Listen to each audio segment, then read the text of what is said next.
নমস্কার বন্ধুরা, আমি জ্যোতিষী আমি আজ আপনাদের সামনে মাঙ্গলিক দোষ নিয়ে সংক্ষেপে আলোচনা করব। দেখুন, অনেকেই আমার কাছে প্রশ্ন করেন যে স্যার, আমার হাতটা দেখালাম কোথাও, কিন্তু আমাকে বলে দিল মাঙ্গলিক দোষ। এটা কি কখনো সম্ভব বলুন তো? হাত দেখে কিন্তু মাঙ্গলিক দোষ সঠিকভাবে বিচার করা যায় না। সেটা আমি নয়, অন্য আরেকটা জ্যোতিষীর কাছে যাবেন, সেও কিন্তু একই কথা বলবে। কেননা মাঙ্গলিক দোষ একমাত্র আপনার মঙ্গলের অবস্থান অনুযায়ী কিন্তু হয়ে থাকে।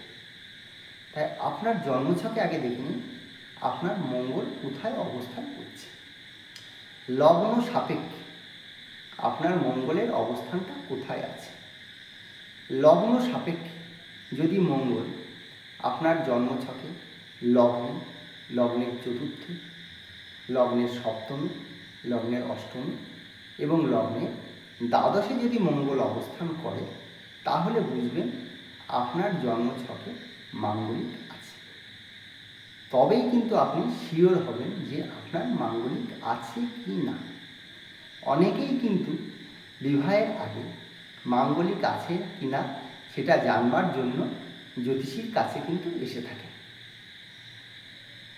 সেক্ষেত্রে বলব, যাদের জন্ম তারিখ, জন্ম সময় এবং জন্মস্থান আছে, তারা কিন্তু এটা সাথে করে নিয়ে আসবে।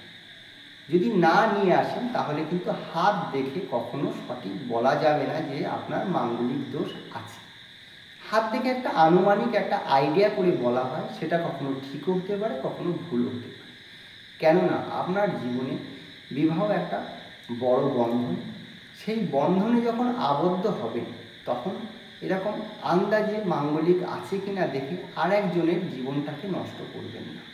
কারণ যাকে আপনি বিয়ে করবেন সে যদি মাঙ্গলিক না হয়, হয়তো আপনি হাত দেখে বললেন মাঙ্গলিক, আদৌ কিন্তু আপনি মাঙ্গলিক না। এবার হাত দেখে মাঙ্গলিক দেখার পরে আপনি একটা মাঙ্গলিক ছেলে বা মেয়েকে বিয়ে করে নিলেন।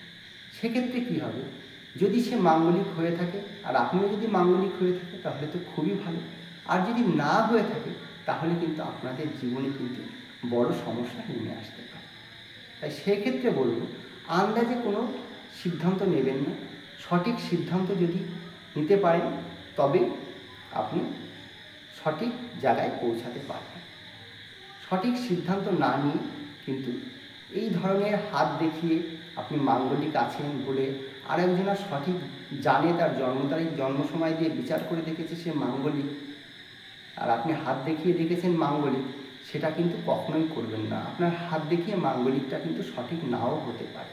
তাই বলবো যে সঠিক যেটা সেটা জেনে নিয়ে তবে সঠিক ডিসিশানটা নেবেন, তাহলে আপনাদের জীবনে সমস্যাটা কিন্তু কম হবে। মাঙ্গলিক আপনার জন্মছকে মঙ্গল কোথায় অবস্থান করলে মাঙ্গলিক হয় সেটা নিয়ে আলোচনা করলাম, এবং মাঙ্গলিক আর একজন যদি মাঙ্গলিক না হয় সেক্ষেত্রে কিন্তু কী হয় সেটা নিয়েও আলোচনা করলাম। তো যাই হোক, আজকের আলোচনার বিষয়টা ছিল মাঙ্গলিক নিয়ে, সেটা আলোচনা করলাম। কেমন লাগলো অবশ্যই কিন্তু নিচে কমেন্ট বক্সে লিখতে ভুলবেন না। এবং আপনাদের যদি কোনো রকম মতামত থেকে থাকে সেটাও কিন্তু লিখবেন। আজ এই পর্যন্ত, সকলেই ভালো থাকবেন। নমস্কার।